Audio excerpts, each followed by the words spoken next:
Okay, it's almost 6:02, guys. We can start quickly. So, firstly, good evening. Welcome back to your own channel, Scholars. And I'm hoping everybody is having a good start to the week. Yes? So, cool. Okay, a couple of you are already here. So, good evening, everyone. Surendra is here with us. Hello. Good evening. Cool. Keep joining. I'm hoping others will join in the next couple of minutes. In the meantime, I'll quickly do the introductory part, as is the routine every day. We've already done 3 parts on this chapter called as Bhakti-Sufi traditions, apparently supposed to be the toughest chapter of Standard 12. But nonetheless, we'll make it easy. I'll break it down for you guys, so don't worry about that. So it's chapter 6, part 4, right? So, a little bit about me. My name is Nikitha, as most of you all know, and I am the history educator here at Unacademy Scholars channel. And I take classes for both standard 11th and 12th. And a little bit regarding my educational qualifications, I have recently graduated from Ashoka University with a bachelor's degree. I have a major in history and a minor in political science. So, that's that. And talking a little bit about Unacademy's plus features, there are n number of them. For example, you can sit at your own houses and listen to live classes taught by top educators of India. All of them are available on one single platform, and there's unlimited access to all of these courses. There are regular doubt clearing sessions which are conducted, regular answer writing sessions. Along with that, practice tests and live test series are also a part of this plus subscription. Then there's exhaustive coverage of syllabus, there's mentorship, there's guidance, along with access to study materials, which are usually in the form of PDF. Again, highly helpful during your revision times. So, quickly talking about plus pricing, you can again, there are 6 ranges of subscriptions starting from almost 6 months to 24 months. So 6 month is a subscription which is 1667. Again, it goes on like that. As you take a subscription for longer period, the price keeps deducing. So make a choice for yourselves, and you can use this code actually where you can get a 10% off, which is TUM10, right? So these are the post discounted prices you see on the right. Quickly talking a little bit about Iconic, there's personal mentorship provided. There are live doubt solving sessions, weekly reports, parent connect, and also study planners are provided. Iconic also has a pricing list. Here we have 9 different durations starting from 3 months to 48 months. So again, these are the prices on the left, which are the actual prices. After using the code, you can get a 10% off, and these are the post discounted prices. So make a smart choice for yourself and go ahead with whichever one you feel comfortable. And nextly, there's something called as Bucks Bounty, which is Unacademy's special feature. It's basically an opportunity for you learners out there to report any sort of inappropriate content which you can find in the video. You can also claim a prize for that if you're the first one to report that issue, and you can report this sort of thing by using a form in the description below of this video. So go check that out. And lastly, there's something called as Emerge, which most of you already know by now. It's a test conducted by Unacademy every week. The format of this test is as such that it's aligned with the latest CBSE guidelines, so it helps you to practice for your term 1 boards. The link for that is in the description below of this video. I highly urge you all to go check that out and enroll yourselves. Keep taking part in these tests. Hugely it'll benefit you all. Yeah. Okay, so that being said, I think we can quickly dive into the topic for today, where the main focus for us will be talking about the Chistis and Chisti order, right? And what role did they play in the Indian subcontinent? That's what we'll be talking about. but okay, a couple of y'all joined right now. So good evening, everyone who just joined.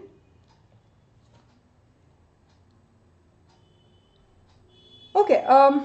Any questions, guys? At any point of time, feel free to drop your questions in the chat box. We can talk about it, right? After every slide, I'll just give a pause to ask if there are any questions.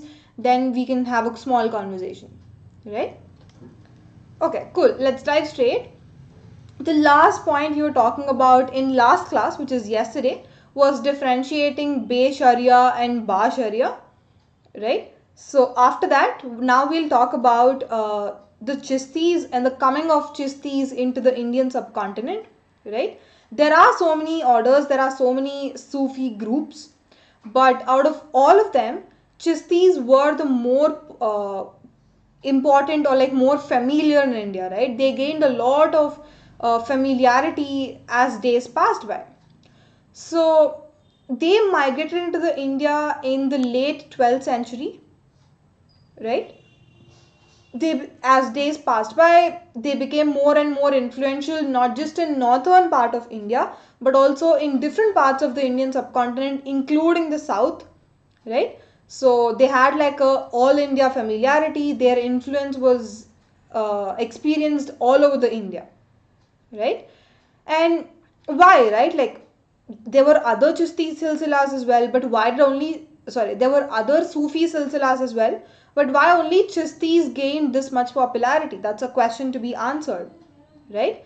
That is because they persuaded people, the local people, the normal Indian people, by adapting the local devotional traditions, right? As we've already discussed, India is a non-Muslim populated area. Nobody is Muslim here. Nobody knows Muslim traditions here. Yeah. But these Chistis mainly follow a Muslim tradition, again, which are not familiar to Indian audience. So, what Sufis or what Chistis did in particular was adapting several features which are local, right? So that people will be familiar with what the Sufis are doing, and then it will be easy for them to draw the audience, right? So that's exactly what they did, and that's how they became more influential, right? So yeah, so the first sub theme under the Chistis we'll be exploring is what is the sort of life in the Chisti Kanka. Again, we've defined the word Kanka yesterday, right? Kanka is a hospice. Hospice is nothing but a place where people could gather and talk about several things instead of gathering in somebody else's house, right? Something like a public place. So, how was the life like in this Chisti Kanka? More often than not, Kankas were nothing but the houses of the Chisti saint himself, right? They are huge. They had so much of open space, so obviously it was possible for people to conduct meetings there, right? So what was the life like? Who came and went? Like who visited? Who stayed there? What did they eat? And all that stuff. So Kanka is basically the center of social life, as we have already discussed yesterday. So with regards to Sheikh Nizamuddin's hospice, again, who is Sheikh Nizamuddin? Out of all the five Chisti saints we have in India, Sheikh Nizamuddin is one of the popular of these five saints, right? He basically belongs to the Chisti order. So his hospice, it was constructed in 14th century because he lived in 14th century, right? Even today it is there. Even today people keep visiting that hospice a lot. And to exactly tell you the geographical location of it, it is located on the banks of river Yamuna in Gyaspur. Gyaspur is somewhere in present day Uttar Pradesh, right? So if you go to that banks of river Yamuna even now, you can locate Sheikh Nizamuddin's hospice, right? It's roughly in the outskirts of the Delhi. Yeah. So what did this Kanka look like? Was it big? Was it small? Did it have any balconies, playgrounds, gardens, right? So it comprised several small rooms. Yeah. Rooms are smaller in size, but they are so many in number, right? And then there was one big hall which was called as Jamaat Khana. This is very important, guys, so please remember. Jamaat Khana is the name of the big hall in Sheikh Nizamuddin's hospice, right? So in this hall, it was like a multi-purpose hall, right? Because if anybody is visiting the Sufi saint, they used to like meet him in that hall. If the inmates want to pray to God, their namaz and all that stuff used to happen in the same hall itself. So it's like a multi-purpose hall, right? Uh, his close people, called as inmates, used to live within the Kanka itself, but other people used to come visit him, get their job done, and leave the place, right? So, who are these inmates? Obviously, family members. Family members definitely constitutes the Sheikh's inner circle. Along with that, his attendants, basically, I wouldn't say slaves, but like helping people, right? Like cook or gardener or something like that, right? And then there are also disciples, like loyal disciples of Sheikh, who had the permission to live inside the Kanka along with the Sheikh's family, right? So these are the people who lived in the Kanka, right?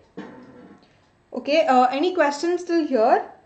Before that, Devika has a request.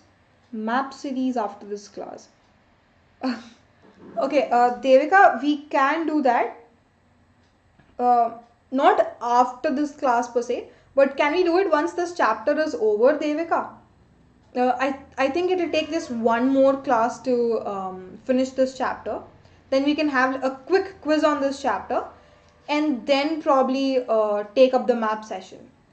Basically in this week. Yeah? If that's fine with you, Devika, just give me a thumbs up in the chat box. Okay, cool. It's fine with you. Good.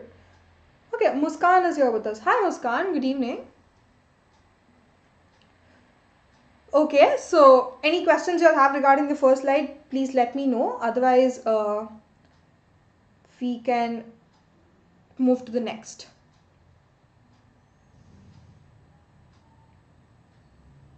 God of Devika. Non-Hindi troubles. No problem. I'm glad that you could understand. Okay. There are so many rooms. There was a hall, public hall, and all that stuff. But like, where did Sheikh live? Because he's an important person. Because he needs so much of private time for him to, like practice his own traditions, become closer to God, and all that stuff. He needed a private space. He needed his own room, right? So for that, Sheikh actually lived in a small room, yeah, not with everybody on the ground floor, but these Kankas were like a multi-storied building, right? It had like a first floor, second floor to it. So Sheikh usually used to live on the top floors where there's not much disturbance, right?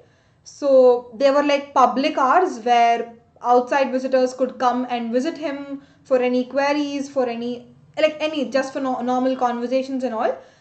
He had like these public hours in the morning as well as evening, right? If these are restricted times, right? Like people can't just go and visit him any time of the day. There is a certain timing when you can go and visit him, right? And there's also a veranda surrounding the courtyard, and then there's a boundary wall which ran around the complex. Again, this boundary wall is so strong that it is almost equated to the fortification of a huge city. You all know of fortifications, right? We've discussed of fortifications. These are usually huge, like very tall, because they wanted to protect themselves from the external enemies, right? So the walls around the Kankas as well, even they were that strong. They were almost compared to the fortification walls, right? So also like we'll just see what kind of use did these walls have. So on one occasion, there was a rumor that some Mongols were invading these people, right, in the 14th century. So people from all over the neighborhood, they ran and they wanted to hide inside this particular Kanka in order to take refuge, because they know for a fact that even if the Mongols are coming and invading, they can't enter the Kanka because of the strong walls, because they can't like destroy the walls and barge inside, right? So that's how strong the walls are of the Kanka. That's again an architectural side of the Kanka, right? And then there's an open kitchen which is called as langar. When I mean an open kitchen, it's not just the inmates of the Kanka, but anybody from outside, like any visitor, can come and eat there without paying, right? So it's purely a charity run place. Even like, see again, for the sheikh himself or sheikh's family members, he didn't have much money to feed so many people on a daily basis. So there were obviously funds coming from all over the place to this particular Kanka. Kings used to donate, normal people used to donate. These are mostly considered as charity, right? So on this charity, the money from this charity is used to feed so many people daily, right? Okay, and nextly, from morning till late night, right, whenever the public hours are open, people from all walks of life, be it anybody, right, like youngsters, old people, men, women, people of different occupations like slaves, soldiers, singers, merchants, poets, travelers, you don't even have to like worry about whether you're rich or poor. And even most interesting case is not just Muslim populations but even Hindu jogis and kalandars. Even they were interested in visiting this particular sheikh so many times because they just loved the sheikh, because sheikh is imparting so much of divine knowledge to all of these people, right? They wanted to become the disciples of the sheikh. That's how influential the sheikh was. Yeah. And they wanted to become disciples. On the other hand, they wanted amulets for healing. Again, what are amulets? I would say some material, small things which you can wear on your body, right? Some sort of ring or some sort of chain with some stone, right? These are considered auspicious. So these are called as amulets. Sheikh often used to like distribute these amulets because people often believed in them, right? So basically, to meet and visit sheikh, there were so many people coming at different times of the day because they wanted to meet him and talk to him, right? It's not just these but other very very important people, very very famous poets such as Amir Hassan Sizzi and Amir Khusro, and also the who is the court historians of Ziauddin Barani. These are famous people. Yeah, these are like world famous. Even they wanted to visit the sheikh, right? So now you can imagine how influential or how famous the sheikh was, right? So that's that. Any questions still here, guys? Okay, Nematullah is with us. Hi Nematullah, good evening.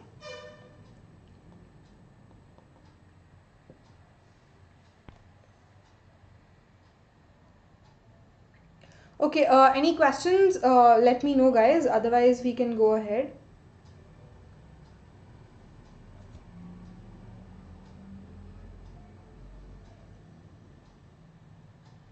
Okay, I don't see any.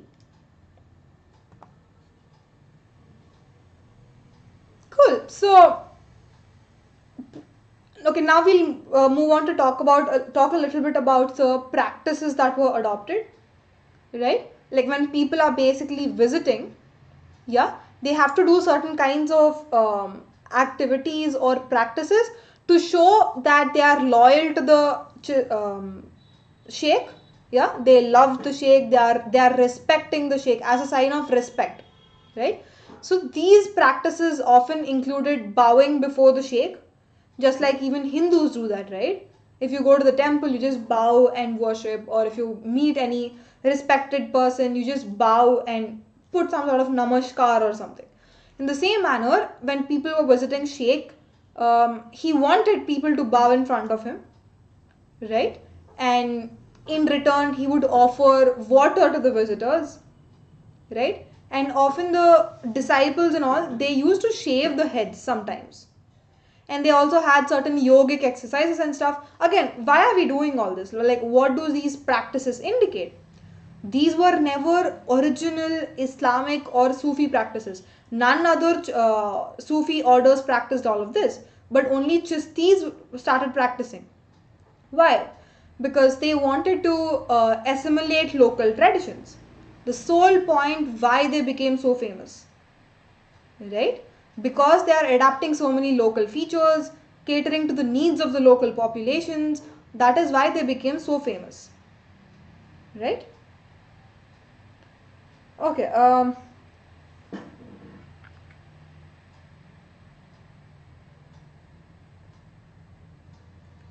Okay, Nematullah has a question. I have one suggestion for this, Nematullah. So, again, since it is an MCQ based exam, the patterns changed all over. I would highly recommend to read the whole textbook again, right? Textbook is the key. You don't even have to like refer to outside materials. Textbook is your holy book right now. Yeah, keep rereading the textbook, keep reading every particular paragraph. So if you have ample time, read each paragraph at a time and write down in at least 2 or 3 sentences what that paragraph tells you and what you understood from that paragraph, right? So that in itself is your notes, right? Because the next time, instead of reading the whole textbook, you can just read your own points because you know what the content is, because you yourself made that notes, right? But again, if you don't have so much time to read every paragraph, I would suggest read every subtopic of the chapter, right? But making a notes for yourself is more important and also beneficial rather than reading somebody else's notes, right? So my advice is make a note of every paragraph just in like 2-3 sentences, right? 2-3 lines. That will be hugely beneficial. Okay, Faizan is back. Hi Faizan. I'm doing good, Faizan. Thanks for asking. How are you? Okay, we have another Muskan in class. Good evening, Muskan.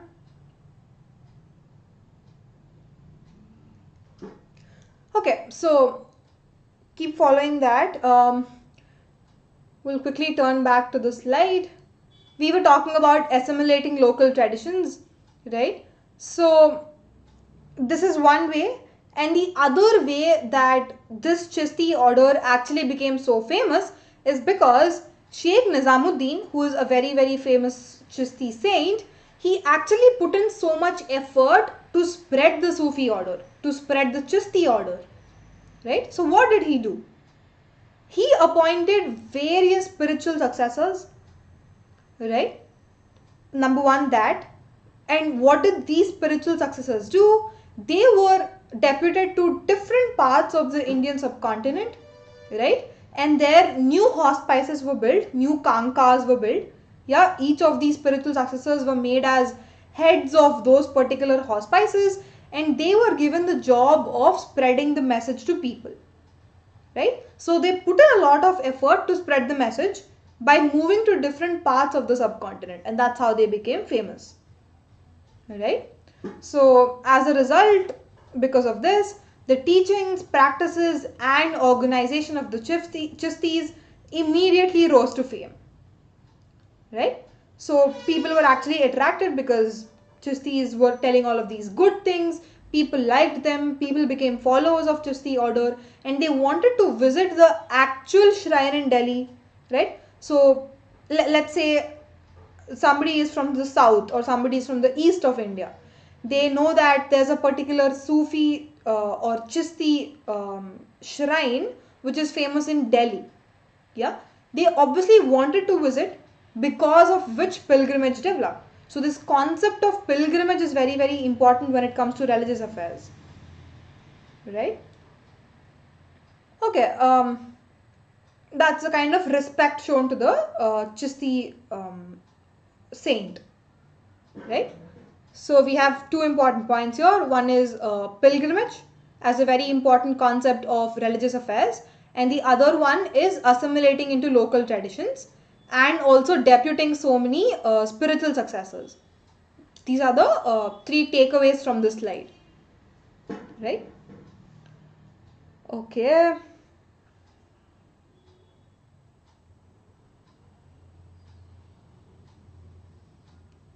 How do I remember all the dates and important persons' names? Again, Muskan, regarding important persons' names, again, it's a advantage because you don't have to like remember the whole name, because all of these questions which will be asked in the exam or MCQ based, so you'll obviously have 4 different or 3 different options. So just remember like the first name or something instead of remembering the whole name. At least that's what I did when I was in my 12th, right? So regarding the names, it's pretty easy. You don't have to worry because the names are already given. You don't have to write the name yourself. But when it comes to dates, uh, see, there's no like shortcut for dates. You have to definitely, uh, like, you can remember dates only by practicing it and reading it again and again. Only through practice you'll remember dates. But again, one important thing is, you don't have to worry much, because at least as far as I know, CBSE board doesn't focus much on the dates. It's just more about concepts, right? Even out of like how many questions there are in the paper, hardly 1 or 2 questions might focus on dates. But other than that, I don't think it will focus too much on dates. So yeah, again, there's no shortcut again to remember dates. That's the problem.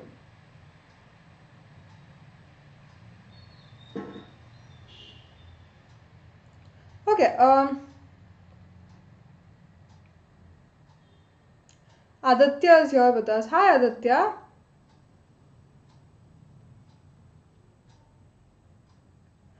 I'm doing good, Aditya. Thanks for asking. How are you? Okay. Any questions from this slide? Please let me know. Otherwise, we can shift to the next slide.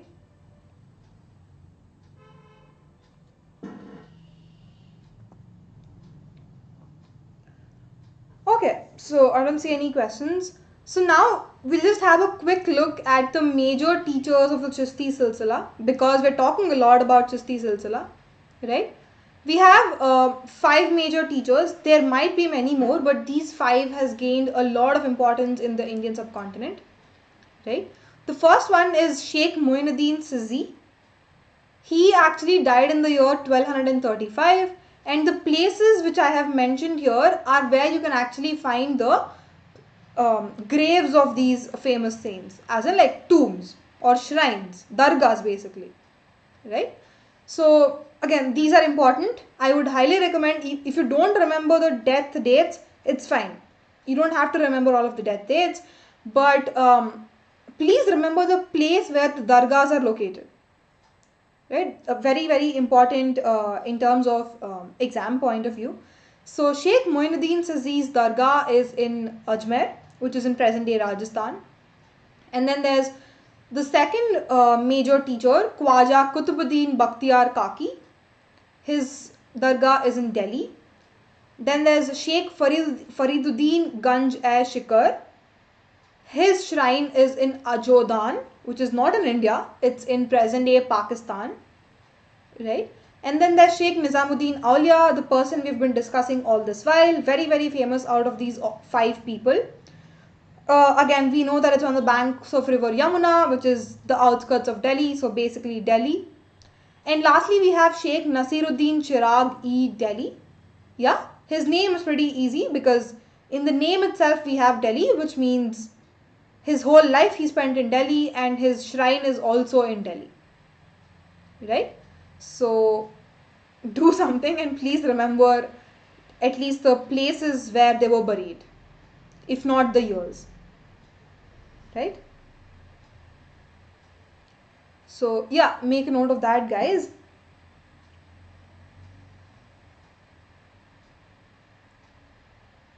Okay, Swada is here. Swada, how do you revise history? Again, the same question I keep getting from so many people. Guys, just like honestly, revising history is not that difficult. Because even like in my 11th and 12th, I had difficulty revising other subjects but not history, because history is just like, at least I took it as some sort of story, right? Because it is a story indeed. And in 12th class it's much easier because most of it is focused on the Indian history itself. You don't even have to like look at the world history. It's just like a story starting from some million years ago until the last century, the Indian freedom struggle. So it's just like an ongoing narrative with no breaks in between. And while you're revising a particular chapter, I would suggest that, or let's say if you're taking any particular empire, right? Let's say Mughal Empire, which we'll be talking in the next days, break it down into parts, like break it down into four parts, right? Firstly, look at the political history, like who are the kings, where is the territory, what is the kind of administration and stuff like that. Nextly, look at social history, right, which is the society. Yeah, what kind of society is it? Were women given importance? Was it a patriarchal structure or any other societal aspects? Then look at the economy, right? Talk about trade, both within the continent and outside the subcontinent trade. Yeah, currency, coins, all of these constitute economy. And then lastly, talk about culture. Sorry.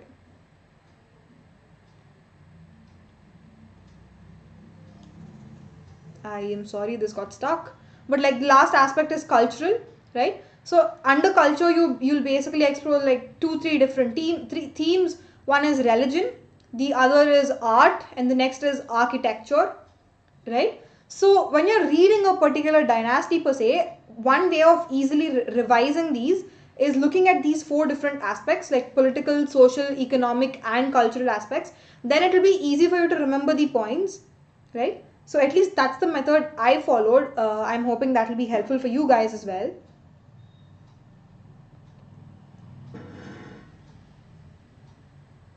Or as I was telling you, your own notes is very beneficial, right? So Swada, you can also try this. You can make your own notes by reading the whole textbook once. Yeah. So that'll again be highly helpful. Yeah, like everybody has their own way of revising, right? So try everything and decide on which one works for you, right?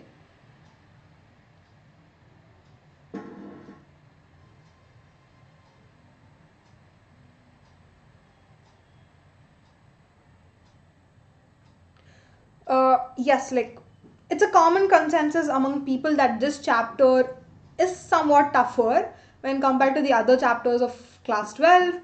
But it is what it is, guys. We can't change the syllabus right now. But I mean, just like put in a little extra effort to this, just focus more on this chapter, because it's not just tough, but it's also important in terms of weightage for your term one boards. So it's highly possible that many MCQs will come from this chapter. So please don't leave this behind. Yeah, don't leave it as some sort of optional chapter. But keep revising, keep giving a lot of quizzes. Um, Again, that's all. Like the revision and attempting so many mock papers are the only two things which is going to help you in the long run.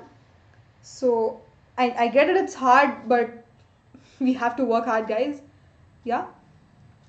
And whenever I'm talking about something, if I think it's important in terms of examination point of view, I'll just like hint there that, like make note of this or remember this point. So all of these little things add up together, and that's how your revision is done.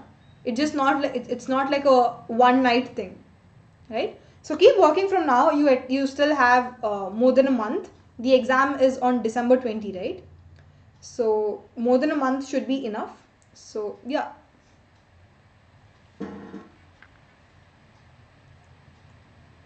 Okay, Sahil is here, Ronak is here.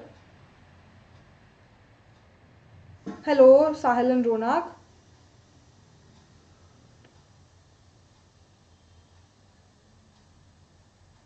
Kavya, one shot revision series.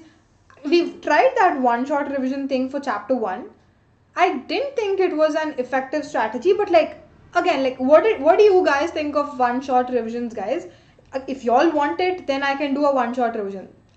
I thought it must be taxing on you guys because you're retrieving so much information in 1.5 hour or like 1 hour. So I didn't think it'll enter your brains because it is obviously hard to retrieve so much of information in one shot. So, but like if everybody wants a one shot revision instead of these series of 4-5 sessions, we can do one shots. Let me know in the chat box like which one is preferable to you guys. We can do that only.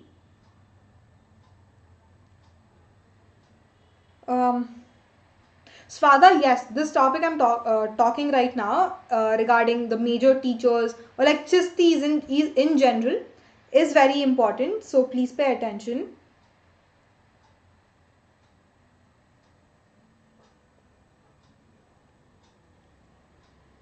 Again, Sahil, it depends on different elements, right? I've talked to a couple of 12th standard students. For them, at least the chapter is tough because there are so many non-Sanskritized or non-Hinduized terms that they have to remember. For example, all of these Islamic terms you're coming across, right? Persian, Arabic, all of these terms. Number one, the language is becoming a barrier here because remembering all of those names is tougher. Honestly speaking, it is tough, right? So one feature is because of the language, but also like I think this chapter is much longer when compared to others. So obviously extra information, right? So I think that's why it's becoming a little bit tougher. That's okay. We have 1 month time. We can do another revision of this chapter if we want before the exam, right? So yeah.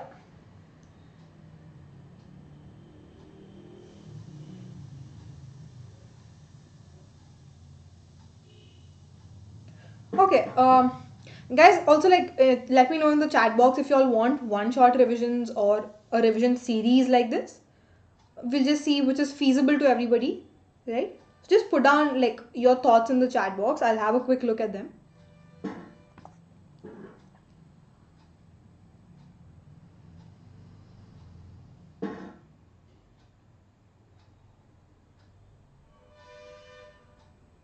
Okay, that's a good job done, Gurvansh. Keep it up, keep going. Okay, so I'll quickly move on to the next slide to talk about Chisti devotionalism, Jiyarat and Qawwali, right? Again, I've told you guys to remember what Qawwali is by giving you all that Kun Faya Kun example from Ranbir Kapoor's movie Rockstar, I guess, right? So in that song, they'll basically show you video shots of all of these people sitting outside a dargah and like singing together, right? Using some musical instruments. That's Qawwali. That's like community recitation of songs. That's Qawwali, and Ziyarat is pilgrimage. So these are the two ways in which basically Chisti people showed their devotion, right? So we'll look at that in detail. So pilgrimage, which is also called as Ziyarat, where going and visiting these Sufi saints' tombs once they die, or dargahs as we basically call it, is it's not something new to Chistis. It has been there forever in the Muslim world, right? If any important person in the Muslim community dies, a dargah is built for them, and that becomes a place of pilgrimage, right? Why do people go there? Obviously because they wanted to gain the blessings of that Sufi saint, right? They want to worship that Sufi saint, and that again is called as barakat, right? So that's why they went and visited these dargahs. For more than 7 centuries, right, from almost 14th to 21st century, people of various creeds, classes and social backgrounds have expressed their devotion at the dargahs of the 5 great Chisti saints. Again, it's an interesting feature, right? Because generally, if you think of dargahs and all, we immediately associate dargahs to Muslims or Islamic traditions. But it's surprising to know that not just Muslim people, right, but even people of other religions, like I personally know a lot of Hindu people, Christian people, Jews, Parsis and all, who actually went to visit these Chishti saint dargahs. Again, I don't know what their belief is, but for some reason they do go and visit and worship the dargah. Right? So that's how widely influential these Chishti saints are. And amongst these 5 dargahs as well, the most revered or the most respected shrine is that of Khwaja Moinuddin. Right? When he was alive, he was popularly called as the Garib Nawaz because he was so closely attached to the poor people. He often used to help a lot of poor people. He used to comfort them. Right? So that's why he's given the name as Garib Nawaz. And the earliest textual references to Khwaja Moinuddin's Dargah date back to 14th century. It was built in 14th century, and from right then we have these textual sources, right?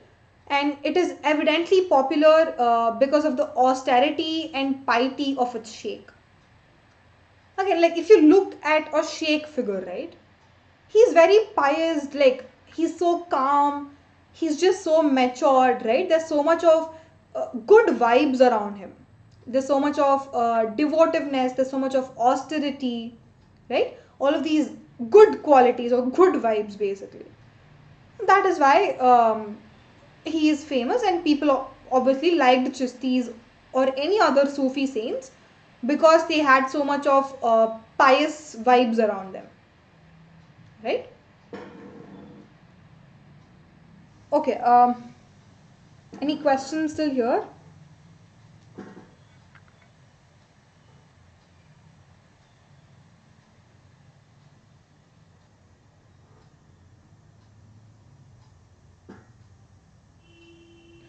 Kanishka, okay, regarding the mentee, I think this week, not on Wednesday though, probably on Friday or a class after that, because there's one more class for me to finish this chapter, and then probably I'll deal with the source boxes of this chapter because there's so many boxes and sources from this chapter. So once we do these 2 classes, then the next thing is obviously a quiz for this chapter, right? So your next mentee is basically this week, but yeah, this week. I don't know the exact date, but this week, right?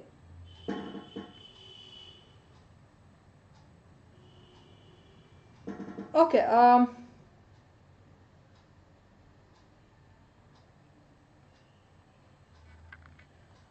Gurvanj, definitely yes, Gurvanj. That's not a problem at all.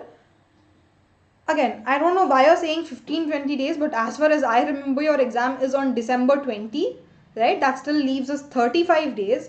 So definitely in a span of 35 days, it's very, very easy for y'all to score 98, 99%. So the only thing you have to do is put in effort every day to every subject in this 1 month, right? So consistency is the key here. So yes, definitely you can score 98, 99.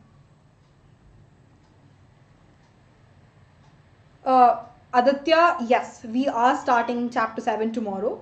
So I know you're excited for it. So we will start chapter 7 tomorrow for class 11 students. So yeah, I'll see you guys tomorrow at 6. Cool?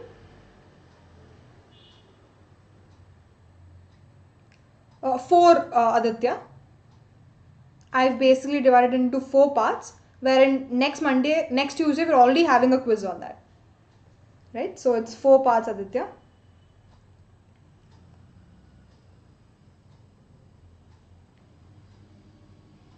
Sahil, I didn't know that the bomb blast thing and Ajmer Dargah and all. Okay. Cool. I didn't know that, Sahil. Thanks for letting me know. Apparently, there's a bomb blast, guys, for which Dargah is that? Ajmer Dargah. And then they reconstructed it. That's what Sahil says.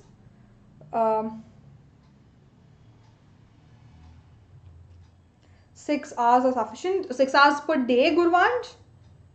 If you're talking about 6 hours per day, that's more than enough. Definitely you will score 98 in that case.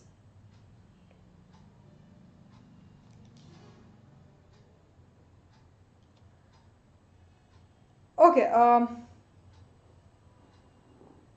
again, regarding the schedules and all, Sahil, it's not something that other people or your teachers will tell you, right? It's something that you know better because your life or your daily schedules might not be the same for everyone. So like at what point of time in the day you will be free, no other person doesn't know. So it's best that you make your own schedule, your own timetable, when to study and when to chillax, right? So I would highly advise make one for yourself, like in fact everyone, right?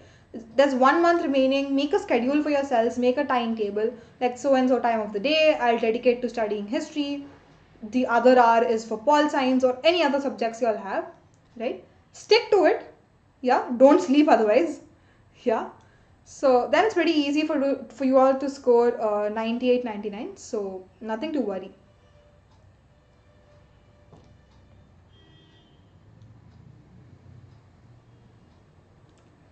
Again, read for half an hour, Sahil. Take a 5 minutes break. Then read for another half an hour. Take another 5 minutes break if you can't sit for too long, right?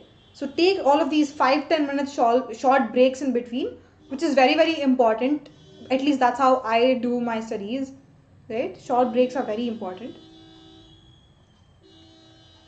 Okay, so that being said, I'll quickly move to the next slide.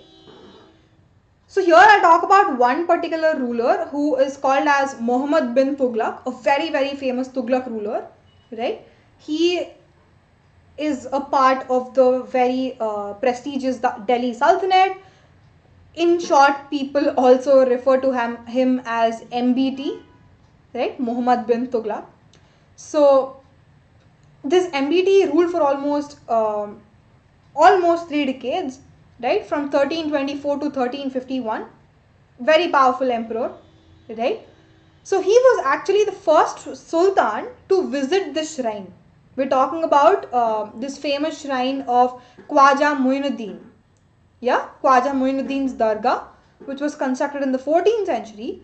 Muhammad bin Tughlaq was the first sultan to actually visit this shrine, right? But the earliest construction to house the tomb was funded in the late 15th century by Sultan Ghiyasuddin Khalji of Malwa. Again, what are we talking about here? When obviously the Sheikh died, his grave was constructed. Some sort of small structure was constructed, right? People used to visit and people used to offer their prayers and stuff.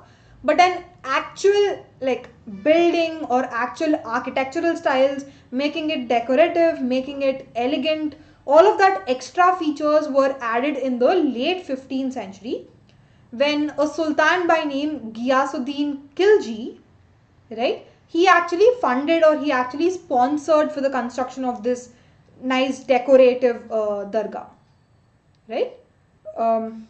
That's that. And since the shrine was located on the trade route linking Delhi and Gujarat, it attracted a lot of travelers.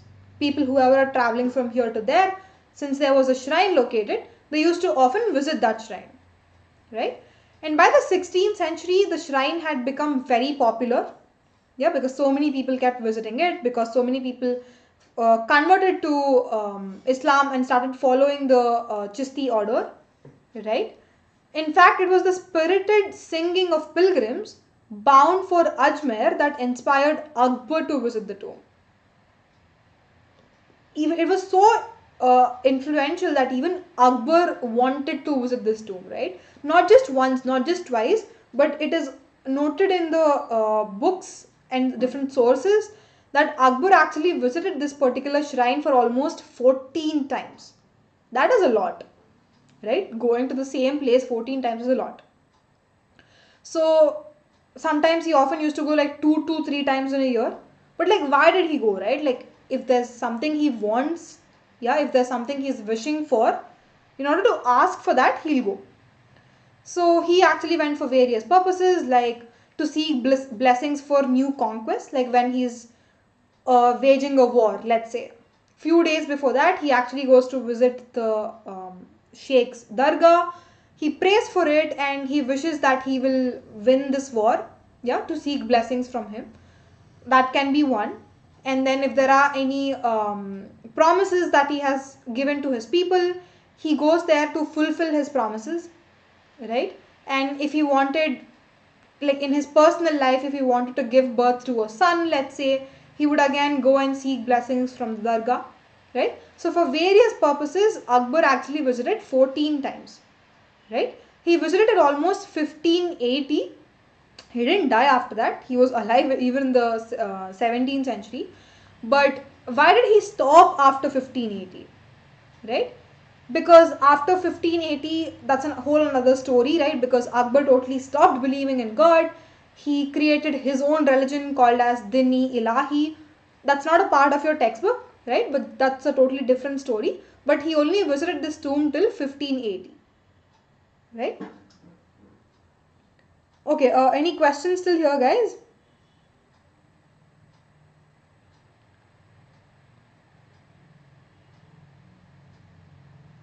Uh, I'm sorry, Sahil. I honestly don't know what the meaning of bin is in Muhammad bin Tughlaq. So I don't know that, Sahil.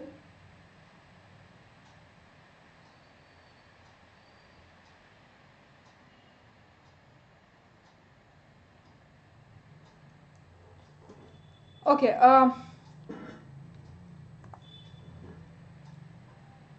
Cool. So quickly moving on to the next. So whenever he used to visit these shrines, right, he didn't go empty-handed because he had a lot of resources. He often took so many different gifts, jewels, resources, and stuff, and donated it to the dargah because dargah people will somehow use it for good means, right? So he didn't go. He never went empty-handed, right? For example, once in the year 1568, when he was actually visiting this dargah, he offered a huge cauldron, which is also called as deg, to facilitate cooking for pilgrims. Again, what is a cauldron? Cauldron is nothing but a huge vessel where you can cook for so many people at a time, right? So that's cauldron. And he was also responsible for the construction of the mosque within the dargah premises. Just beside the dargah, he made sure that a mosque is also constructed, because when people are visiting the dargah, once they finish that, probably they could go inside the mosque and worship Allah, right? Probably for that purpose, he constructed a mosque as well.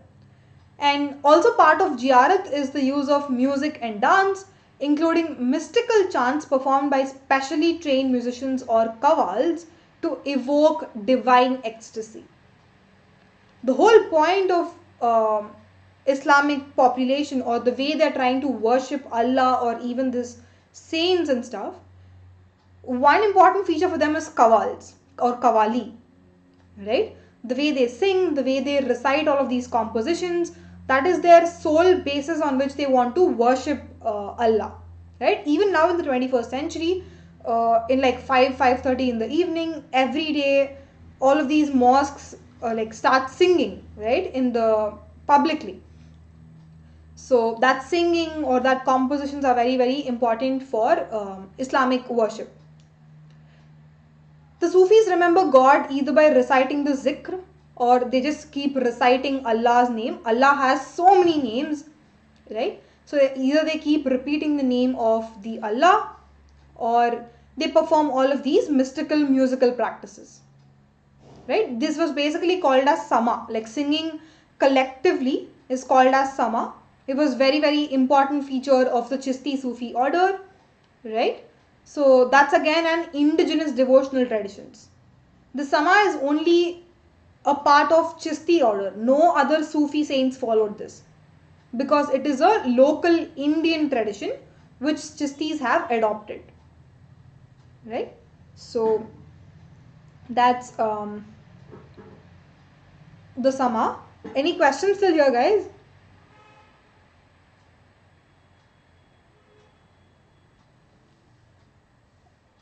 Okay, Tushar is here. Hi, Tushar.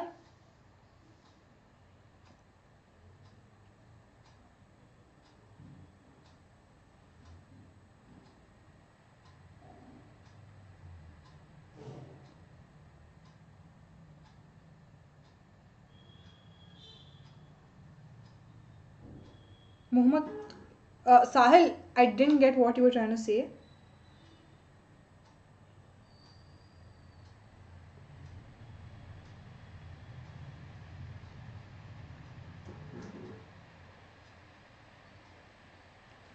So if you can rephrase your statement or something, that will be really helpful.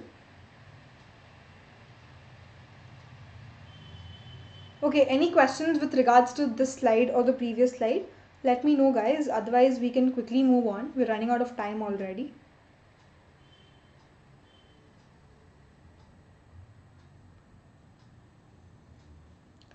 Okay.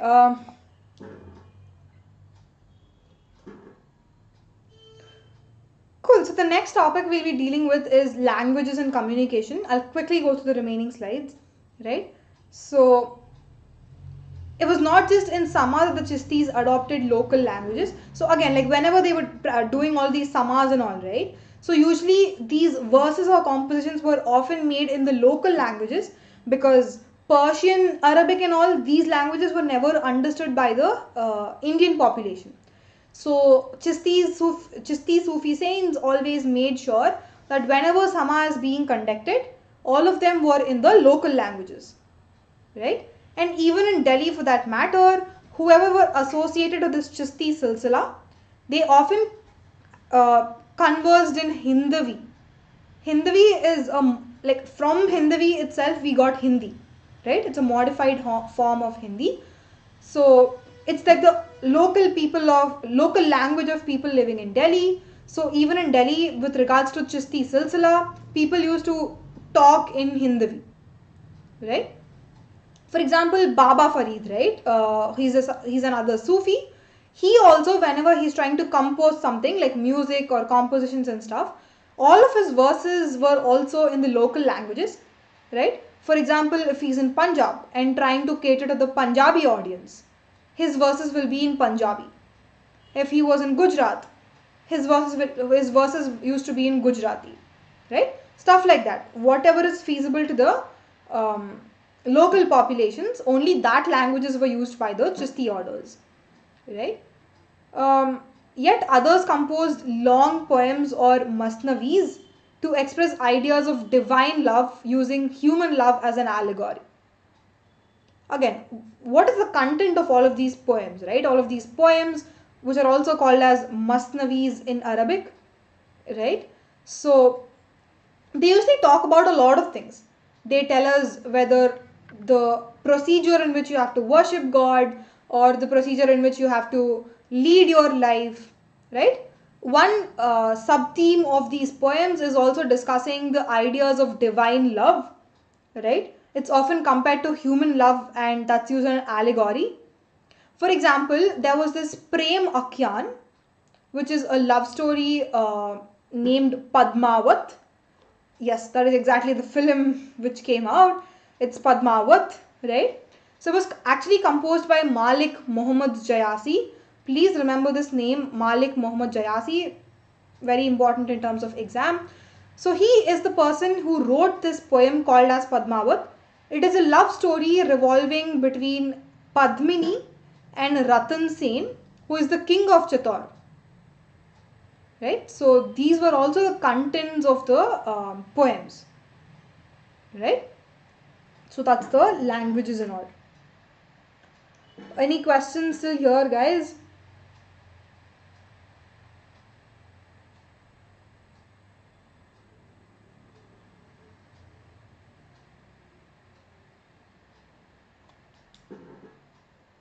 Okay.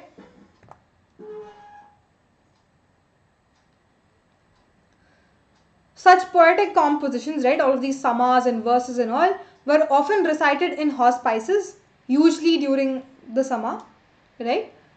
A different genre of Sufi poetry was composed in and around the town of Bijapur, which is in present-day Karnataka, right? Usually, when you think of poems, poems are either like 4 sentences or like 4 lines or 8 lines or 16 lines, right? But this special Sufi poetry, which was introduced in Bijapur, Karnataka, right? They were very, very short. They were very short and they were called as, they were used in Dakkani language. It's a variant of Urdu, right? So they were hardly like 2-3 lines poems. Yeah. So these poems were basically attributed to Chisti Sufis who lived in that particular region. Again, see, we're talking about Chistis in South India because they put in efforts to cater to every part of the Indian subcontinent, right? So yeah, so these poems were very famous in the 17th and 18th centuries, which were basically attributing to the Chisti Sufi saints, right? Surprisingly, these were also sung by women very largely, very widely, right? It's not necessary that you have to sing these only when you go to the dargah or only when you go to the mosque, but even while you're at home, involved in some other random activity like whole household chores, cooking, gardening, spinning, and all that stuff, even while doing this, you can sing these compositions and poems, right? They were often other forms of poetry in the forms of Luri Nama or lullabies or Shadi Nama in terms of wedding songs, right? These are different other forms of compositions. And it is likely that the Sufis of this region were inspired by the pre-existing Bhakti tradition of the Kannada Vachanas. Again, there has to be some local influence again because Chisti order is all about the local influence, right? So in the Karnataka, especially in the Bijapur region, when this sort of short poetry was coming up, they often were inspired from the pre-existing Bhakti tradition. We have talked a lot about Lingayats, right? Lingayats were exactly the people who were living in this region in Karnataka before Sufis took over. Again, if you remember, their musical compositions were in the form of vachanas, right? Vachanas were also pretty smaller, and in the same region, Marathi abangs were also resided. They also used to have these short poems and stuff. So these Sufi saints actually were inspired from Kannada vachanas and Marathi abangs, right?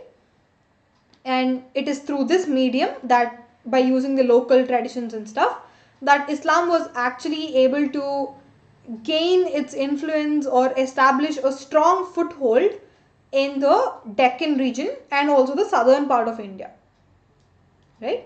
So that's about Chisti Sufis influence in the Deccan region, especially in Karnataka, right? Any questions till here?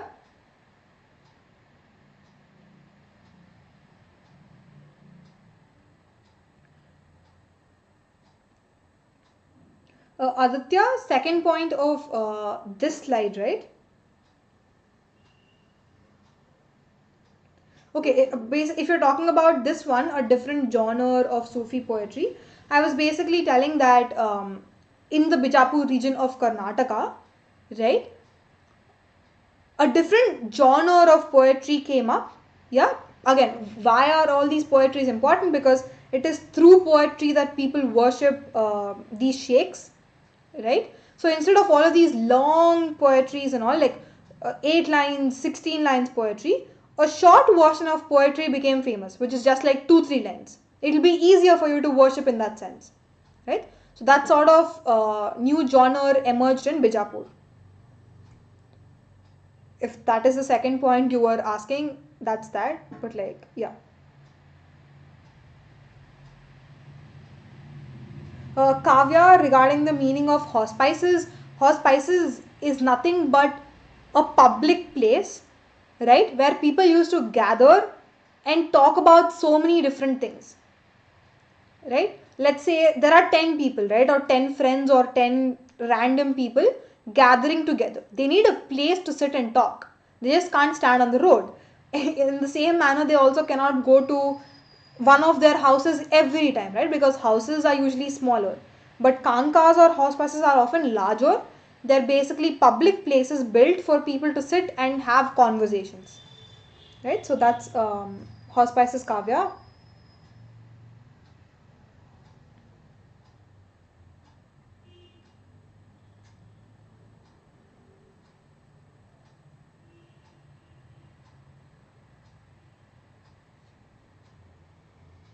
Acha, point 3, Aditya. Cool.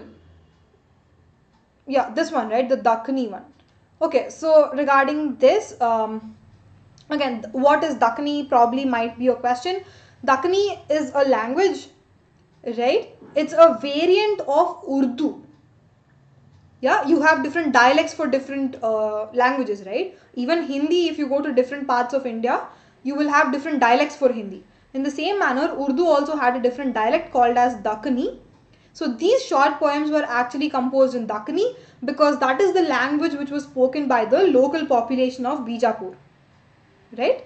So these became famous in the 17th and 18th centuries, and most of these poems were basically attributed to Sufi saints. Matlab, they were sung in praise of Sufi saints or to worship these Sufi saints, right? So yeah, that's the third point, Aditya.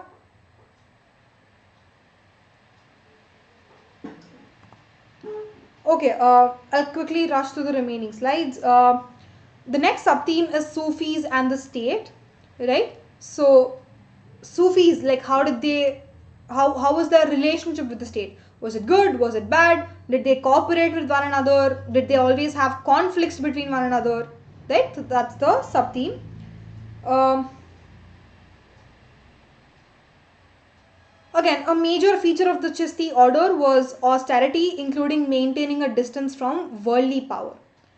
The basic conventional notion is because you are Sufis, because you are saints and stuff, you have to stay away from all of these worldly pleasures and all that stuff, which is true. Sufis did actually stay away from most of the worldly power, but by like not marrying, not going to any sort of parties and all that stuff. But that doesn't mean they were away from the political power. In fact, they took up so many important political positions inside the courts of the kings. Yeah, they were politically important. That's how the Sufis function, right? They also accepted grants and different sorts of donations, funding from the political elites, right? Like rich people, ministers, kings. They used to give so many grants to the Sufis, and Sufis actually did accept them, right? Sultans also set up different charitable trusts called as awqaf, right? And via these trusts, they used to grant so much to the hospices because hospices have to be developed, yeah, because they are so large. They have all of these gardens, they have all of these community kitchens where they are feeding a lot of people daily. So for all of this to happen, they need money, and this money often came from the charitable trusts set up by the kings, right? And Sufis were also given an exemption that they need not pay any sort of tax, yeah, in from the land that they are living in, right? So as far as this slide is concerned, we see a good relationship between the Sufi and the states, right? Everything is cordial, everything is smooth, there are no conflicts, right? Both of them are helping each other. So Chistis also accepted donations in cash and kind. You can either give it in some terms, some sort of material, or you can directly give cash, or you can directly donate gold. Chistis will basically accept anything, right? So like as and when the donations came in, they didn't just accumulate the wealth and like made it grow and grow forever. That's not why the donations were made. In fact, like basic requirements, like everyday requirements like food or clothing, or for people to live in a decent shelter, or some kind of ritual necessities, right? For all of these things, money was needed. So all of these funds and donations were used by the Sufi people to meet all of these requirements, but not to accumulate wealth, right? So all of this stuff in some way has enhanced the moral authority of the sheikhs, right? Which in turn attracted people from all walks of life. Sheikhs are doing a lot for the people, right? They are taking care of the food, shelter, living expenses of common people, which means they are portraying themselves to be good humans, right? Obviously, people will like them. People will like good people, right? So that's how more and more people became attracted towards the Sufi orders, especially the Chishti order, right?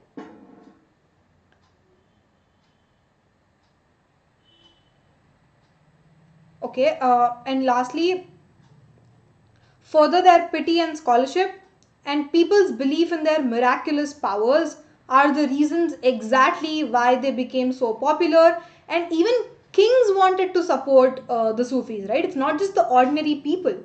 But kings were also very, very interested in providing support to these Sufi orders, right? So again, they are very important. I think it's the last but slide. Just give me like 2-3 minutes, guys. I'll wind this up. So again, kings did not simply need to demonstrate their association with Sufis. They also required legitimation from them. What do we see here? There's an interdependence of kings on the Sufis. That is why they're donating so much. Otherwise, why will kings want to lose their money, right?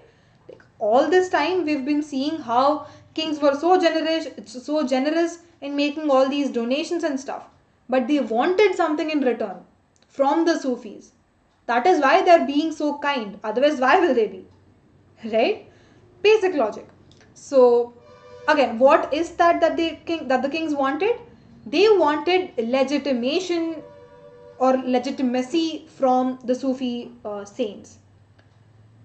Again, the mere fact that kings are in some way associated with the Sufi saints, that is going to please the common audience, that's going to please the common people, right? At the end of the day, kings want to impress their subjects.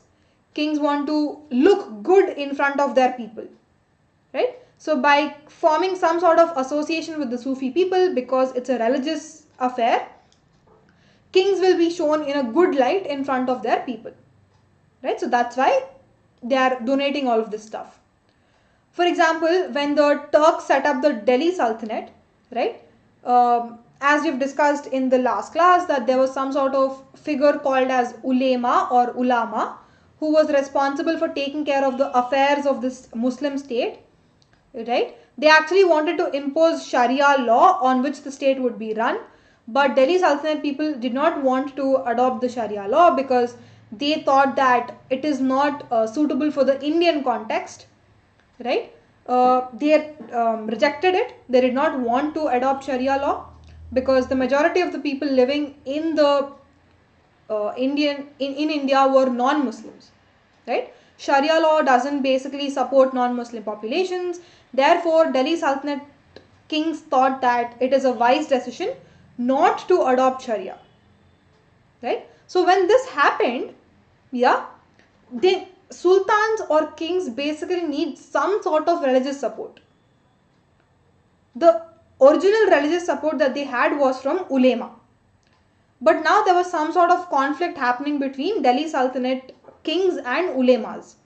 So now they actually thought Sufis are the best choice because Sufis are also some sort of religious people only. So now they thought, let them turn towards Sufis and establish good relationship with Sufis, right? Because they are in dire need of religious people who can guide them, right? So Sufis became a substitute for ulemas, especially when it comes to the Delhi Sultanate, right? Last slide. Besides, it was believed that the Aulia could intercede with God in order to improve the material and spiritual conditions of ordinary human beings. Again, who is Aulia? Aulia is nothing but the Sufi saint because he is considered as a friend of Allah, right? So it's not just the mere association or linkages, but these Aulias or these Sufi saints, they would take care of the people like ordinary human beings. They would bless them by like spiritual blessings, material blessings and stuff, right? So this explains why kings always wanted to be connected to Sufis even after their death, right? They wanted their graves to be built just beside the Sufi shrines and hospices because they wanted to be closely connected. That's a benefit for the kings, right? So till now we've been looking at good things like good relationship between kings and Sufis. Everything is smooth.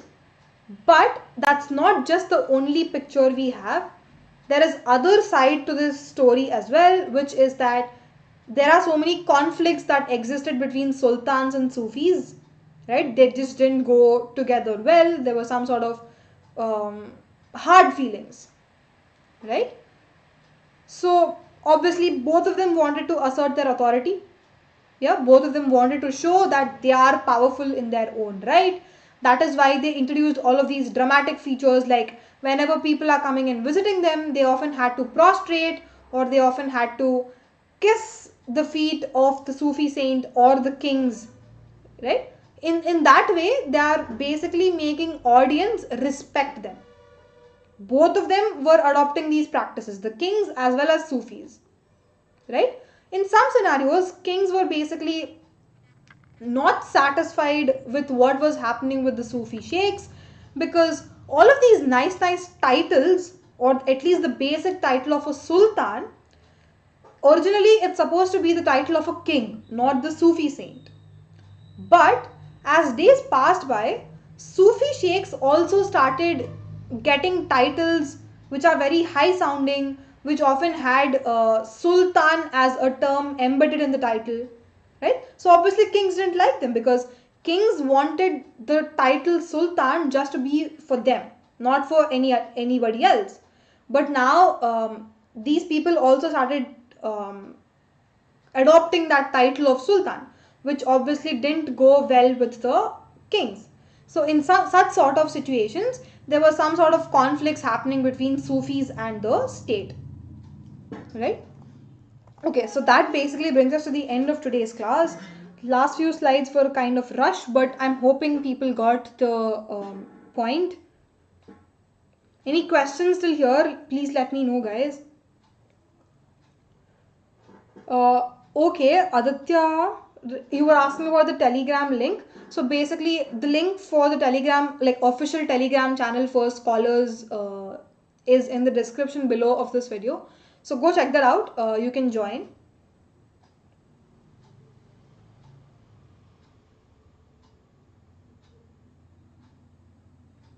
Okay, any questions, guys? Please type them down in the chat box.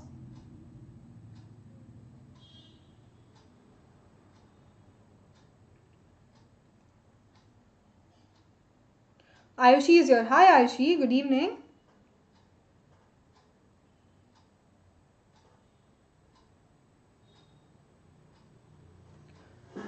Okay, so cool, guys. Any questions? Please let me know. It's already 7:20, but like, just shoot your questions fast. We can probably finish it and wind the class. Keep typing down your questions. In the meanwhile, I will like conclude this, right? So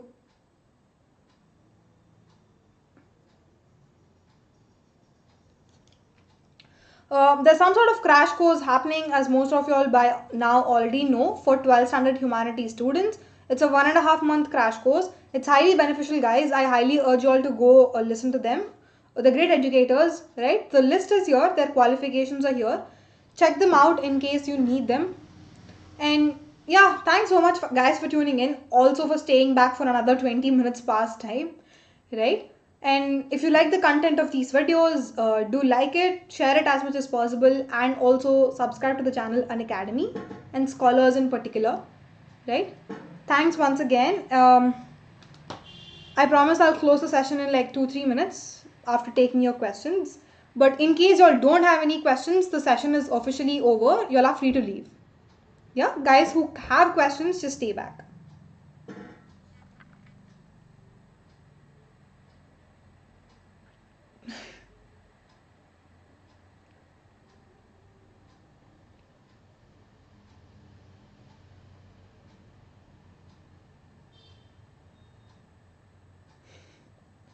Okay, guys, any questions, please let me know. Otherwise, I can close.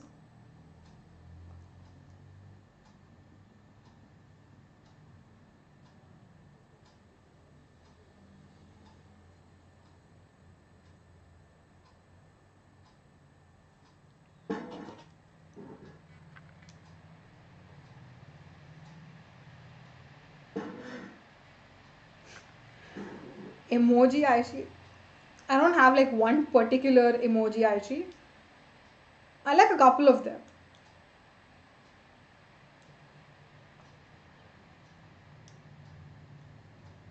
Okay, bye Sahil. Have a good evening. Thank you, and you too, take care.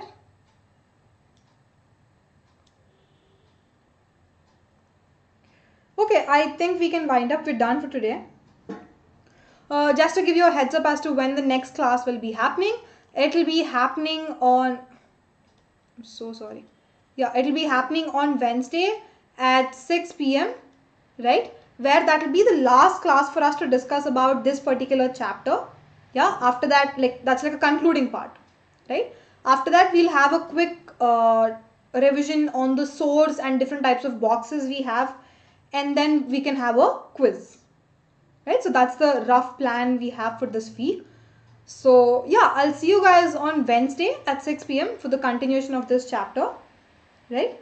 Until then, have a good evening today. Also have a good day tomorrow, guys. I'll see you on Wednesday. Cool. So bye and take care. Yeah. Bye.